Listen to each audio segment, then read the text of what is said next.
Kancelarija Ambridgeove, koju je Harry tako dobro upoznao za vreme svojih mnogobrojnih kaznenih časova, bila je ista kao pre, izuzev velike drvene ploče na njenom stolu na kojoj je zlatnim slovima pisalo Direktorka.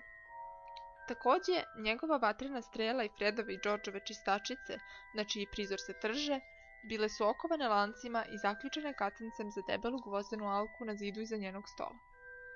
Ambridgeova je sedala za stolom, žurno škrabajući po svom ružičastom pergamentu, ali podiže pogled i široko se nasmeši kada oni uđoše. Hvala ti, Arguse, reče ona cakanim glasom. Nema na čemu, gospod, nema na čemu, reče Filch, naklonivši se koliko mu je njegov reumatizam dopuštao i izađe unazad kroz vrata. Sedi, reče Ambridgeova odsečeno, pokazujući na stolicu. Harry sede. Ona još par trenutaka nastavi da škraba. On je za to vreme posmatrao odvratne mačiće koji su skakutali po svojim posudama iznad njene glave, pitajući se kakav mu to novi užas sprema. Reče ona najzad i odloži pero nalik žabi koja se sprema da proguta izuzetno sočnu muvu. Šta bih hteo da popiješ? Šta? Reče Harry, siguran da ju je pogrešno čuo. Da popiješ, gospodine Potter? Reče ona, još šire se nasmešivši. Čaj? Kafu? Sok od bundeve? Kako je koje piće nudila, kratko bi zamahnula štapićem i šolja ili čaša bi se pojavili na njenom stolu. Ništa, hvala, reče Harry. Insistiram da piješ sa mnom, reče ona, a glas joj posede preteće sladunjav. Isaperi jedno. U redu, čaj onda, reče Harry slegnuvši ramenima. Ona ustade i napravi čitav performans, sipajući mu mleko u čaj, okrenuvši mu pritom leđa. Onda obiđe oko stola sa šoljicom, smešeći se na zlosutno sladak način. Eto, reče ona, dodajući mu šoljicu. Popij ga pre nego što se ohladi, hoćeš li? Dakle, sada, gospodine Potter, mislim da bi trebalo da malo proćaskamo posle sinoćnih uznemirujućih događaja. On joj ništa ne odgovori. Ona se smesti nazad na svoje mesto i pričekla. Posle nekoliko dugih trenutaka u tišini, ona veselo reče. Ne piješ? On pridiže čašu usnama, a onda je iznenada spusti. Jedno od užasnih naslikanih mačića imalo je velike okrugle plave oči, poput magičnog oka ludookog đuljivka. I Harryu upravo pade na pamet šta bi ludooki rekao kada bi čuo da je Harry popio nešto što mu je ponudio dobro mu poznat neprijatelj. Šta je bilo? Reče Ambridgeova, koja ga je još uvek pomno posmatrala. Hoćeš li malo šećera? Ne, reče Harry. On ponovo pridiže šolju usnama, pretvarajući se da je otpio gutljaj, iako je držao usta čvrsto zatvoreno. Ambridgeovoj se lice ozari osmehom. Dobro, prošaputa ona. Vrlo dobro. Dakle, sada... Ona se malčice nagnu ka njemu. Gde je Albus Dumbledore? Pojma nemam, odmah će Harry. Pij, reče ona još uvek se smešeći. A sada, gospodine Potter, nemojmo da se igramo dečijih igara. Znam da znaš gde je on otišao. Ti i Dumbledore ste zajedno u ovome još od početka. Razmotrite svoj položaj, gospodine Potter. Ne znam gde je on. Harry sfolira još jedan gutljaj. Vrlo dobro, reče Ambridgeova izgledajući nezadovoljno.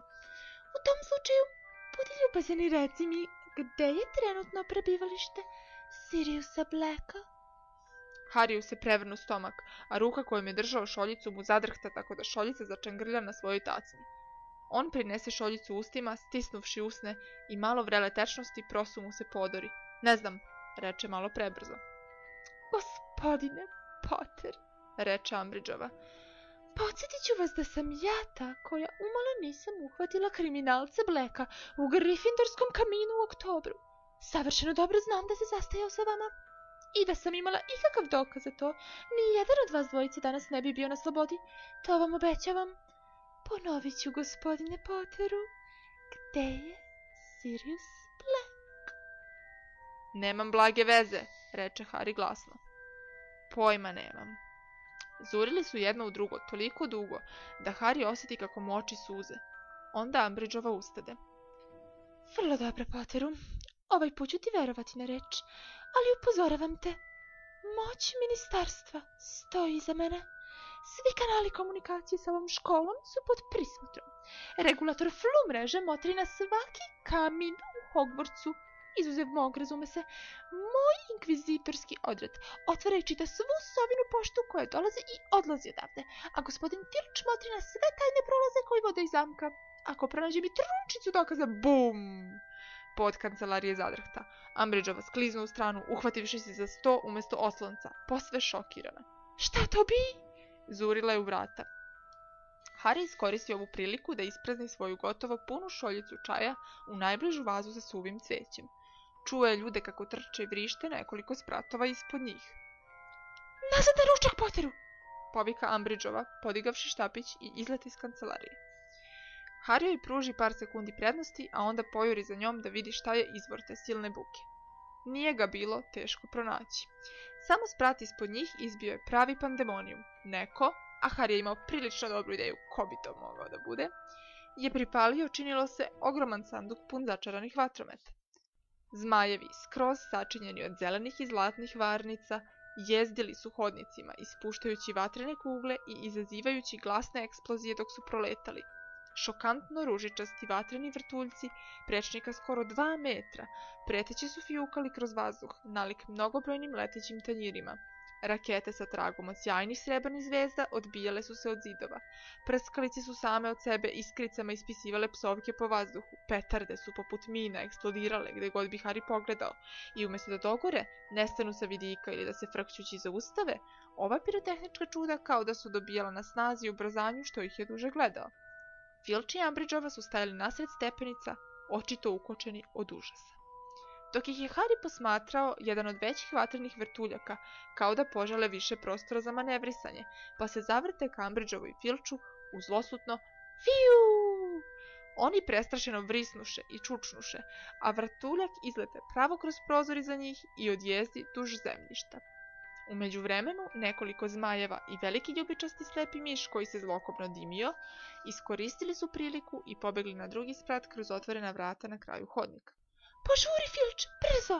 Zakrešta Umbridgeova. Razići će se po cijeloj školi ako nešto ne učinimo. Ošamuti!